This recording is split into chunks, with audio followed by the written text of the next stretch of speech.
नाही सुप्रिया सुळेताई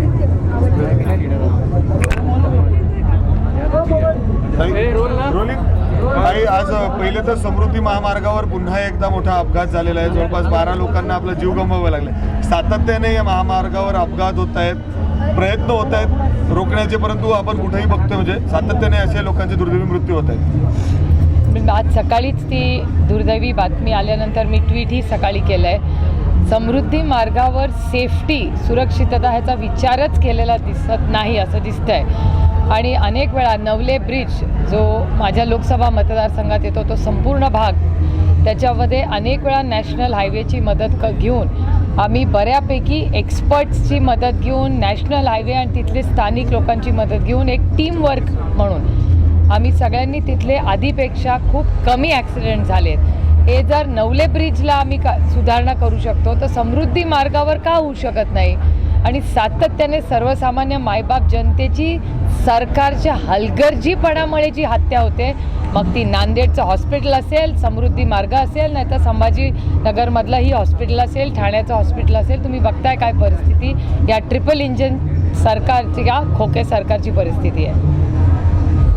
काही त्याचबरोबर आज जे पुण्याचे माजी पोलीस आयुक्त होते मीरा बोरवणकर यांनी एक पुस्तक आत्मचरित्र लिहिलेलं, त्याच्यामध्ये अजित पवारांचा उल्लेख केलेला आहे. पुण्यातील एक येरवडा परिसरात म्हणजे येरवडा कारागृहाची ती जागा आहे, पोलिसांची जागा आहे. ती जागा एका खाजगी बिल्डरला देण्यासाठी म्हणजे दादांनी फोर्स केलेलं होतं असा उल्लेख स्वतः त्यांनी त्यांच्या पुस्तकात केलेला आहे. आणि अशा पद्धतीने म्हणजे दादांविरोधात आरोप प्रत्यारोप सुरू झालेले आहेत. ते कसं पाहता तुम्ही या सगळ्या विषयाकडं? खरं तर मी काही ते पुस्तक वाचलेलं नाही आणि मला असं स्पष्टीकरण कोण देऊ शकतं तर त्या मिसेस बोरवणकरच करू शकतात. तर मला वाटतं त्यांना विचारलं तर ते जास्ती संयुक्ती राहील. मी स्वतः पुस्तक वाचलेलं नाही, त्याच्यामुळे त्याच्यावर मी बोलणं योग्य होणार नाही. मीरा बोरवणकर यांचं एक वेगळंच इमेज आहे. त्यांनी अशा पद्धतीने त्यांच्या पुस्तकमध्ये दादांविषयी लिहिणं म्हणजे नाव न घेता फक्त दादा, पालकमंत्र्यांचा फोर्स होता असा उल्लेख आहे. म्हणजे किती तुम्हाला विश्वास आहे का मीरा बोरवणकर या अधिकारी ज्यांनी पुस्तक लिहिलेलं आहे मला वाटतं त्यांना विचारलं तर जास्ती योग्य राहील ज्यांनी पुस्तक लिहिलं आहे त्यांनी.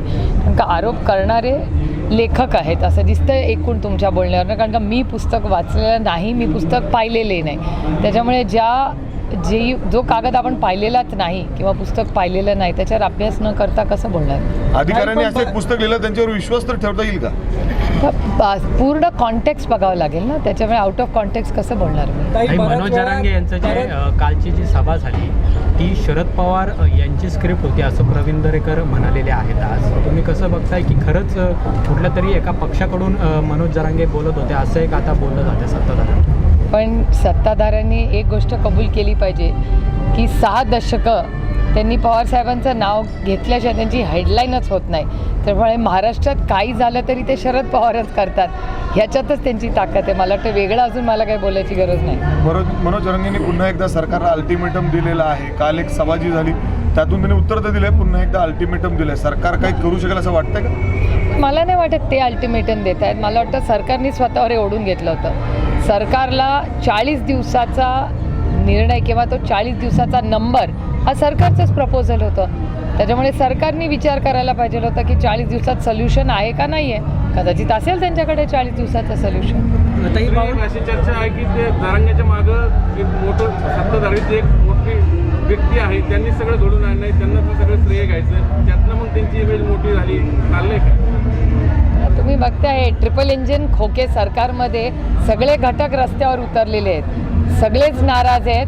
सरकारमधलेही काही घटक नाराज आहेत असं कानावर तुमच्याच चॅनलमधून येतं. त्याच्यामुळे सगळा महाराष्ट्रात काय नक्की चाललं आहे मला वाटतं महाराष्ट्राची लोकं त्रासलेली आहेत. ते आता इलेक्शनची वाट बघतायत कारण का त्यांना एक स्थिर सरकार हवं आहे. समृद्धी महामार्गावरती तुम्ही म्हणले यांच्यातले लोक नाराज आहेत, हे नाराज लोक तुमच्या संपर्कात आहे का? मग हे कसं आहे, मला त्यांच्यासारखी सवय नाही आहे. मला बऱ्याच गोष्टी माझ्या पोटात ठेवता येतात आणि तेवढी प्रगल्भता जर या वयात आली नाही तर मग सुरू होतोय, तुम्ही स्वतः उद्घाटन करताय, तुमचे 10 दिवस हा जल्लोष सुरू राहील. राजकारणात खूप आव्हान आहे तुमच्यासमोर, तुम्ही कसं बघताय सगळं? मोत्साचा आणि आव्हानांचा काय संबंध? नाही मला देवीकडे माझं एकच साकडं असतं की महाराष्ट्रात चांगला पाऊस पडू दे आणि अडचणीत आलेला बळीराजाला न्याय मिळू दे. आज अतिशय सगळीच म्हणजे महाराष्ट्राची इकॉनॉमी असेल, नोकऱ्या असतील, महागाई असेल, म्हणजे बेरोजगारीचे नंबर कालच आलेले आहेत. खरं तर ते अतिशय वेदना देणारे आहेत. त्यामुळे अर्थातच प्रशासन, ज्याला मी अनेक वेळा आधी म्हणले की महाराष्ट्राच्या ट्रिपल इंजिन सरकारमध्ये पॉलिसी पॅरालिसिस आहे. पॉलिसीला कोणीही निर्णय घेत नाही आणि महाराष्ट्राचं दुर्दैव आहे. आणि केंद्र सरकारचा डेटा सांगतो की महाराष्ट्रापेक्षा बाकीची राज्य वेगाने विकास करत आहेत, महाराष्ट्राचा त्या वेगाने होत नाही आहे. हा केंद्र सरकारचा डेटा सांगतो. आताही बावनकुळे सातत्यानं तुमच्या मतदारसंघामध्ये येत आहेत. आता दादा सत्ते त्यांच्यासोबत गेल्यानंतर त्यांचा आत्मविश्वास फारच वाढलेला दिसतोय. ते असं म्हणतात की अमेठीनंतर आता बारामती जिंकायची, कारण आपल्यासाठी हा प्रतिष्ठेचा प्रश्न आहे. कोणत्याही परिस्थितीमध्ये आपल्याला बारामती जिंकायचं. प्रतिष्ठा नेमकी कोणासाठी? म्हणजे तुम्ही शरद पवारांच्या कन्या आहात म्हणून हा मतदारसंघ त्यांच्यासाठी महत्त्वाचा आहे. एकतर मी राजकारणात प्रतिष्ठेसाठी आले नाही, मी राजकारणात सर्वसामान्य मायबाप जनतेची सेवा करण्यासाठी आले. ह्याच्यात प्रतिष्ठा कुठे आली? त्यांच्यासाठी प्रतिष्ठा असेल, माझ्यासाठी सेवा आहे.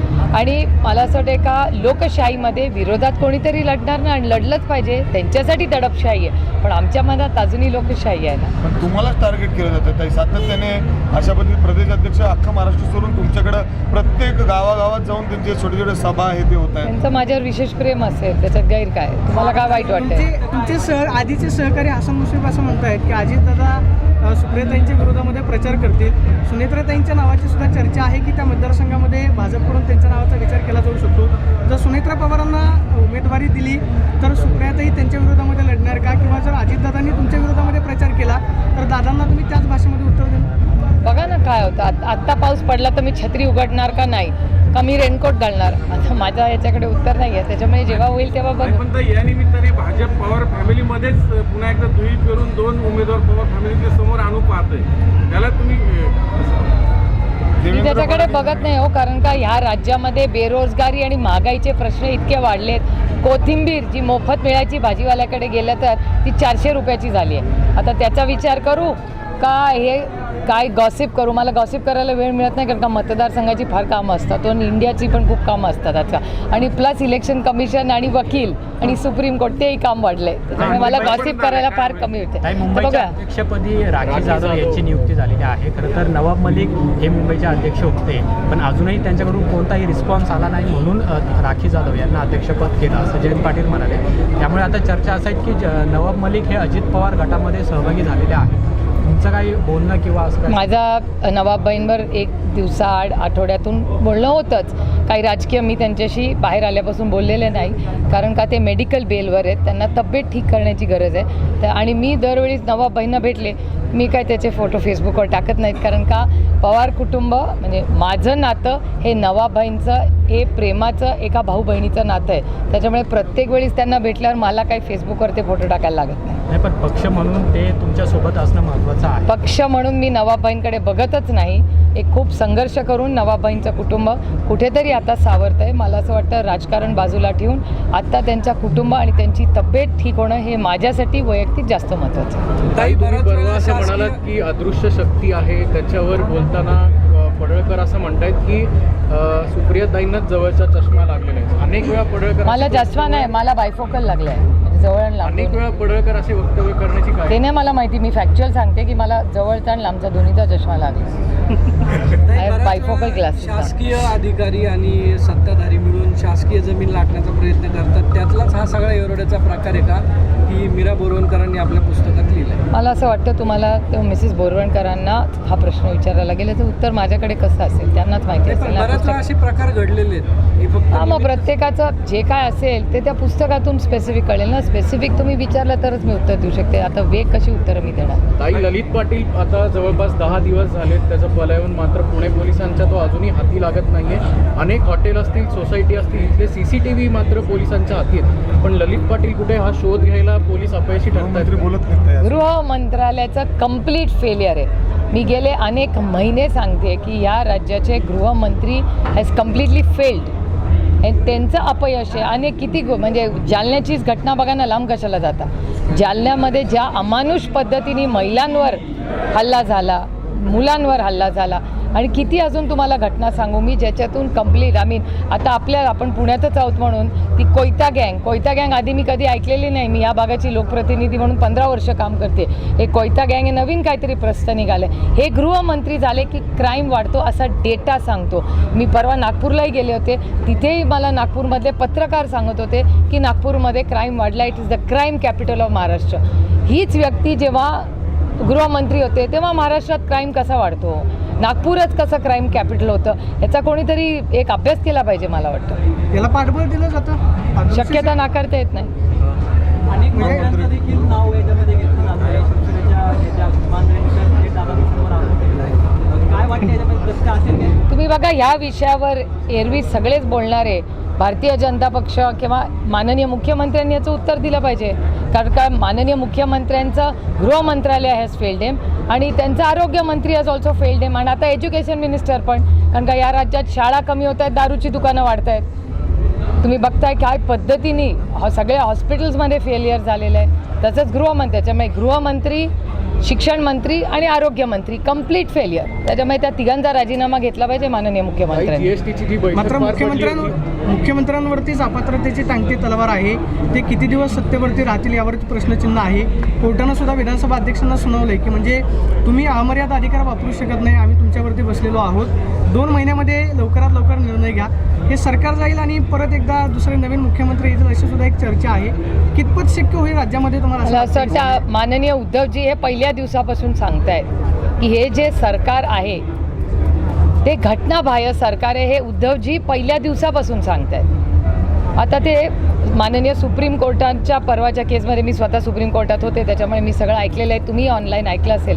तर मंगळवारी पुन्हा सुनावणी आहे, त्याच्यामुळे बघूया. मॅटर सबज्युडिस आहे, त्याच्यामुळे फार त्याच्यावर बोलणं योग्य नाही. पण मंगळवारी जी हिअरिंग आहे त्याच्यात आपल्याला आणखीन क्लॅरिटी मिळेल. ताई, मागच्या आठवड्यात जीएसटीची बैठक पार पडली आणि केंद्राने थेट ज्वारी आणि बाजरीवर जीएसटी लावला. मात्र डिस्टिल अल्कोहोलवर जीएसटीवर सूट देण्यात आली. काय नेमकं या सरकारला करायचं? दारूची दुकानं वाढवणे आणि शिक्षण कमी करणे असंच कट कारस्थान किंवा विचारधारा या केंद्र आणि महाराष्ट्र सरकारची आहे.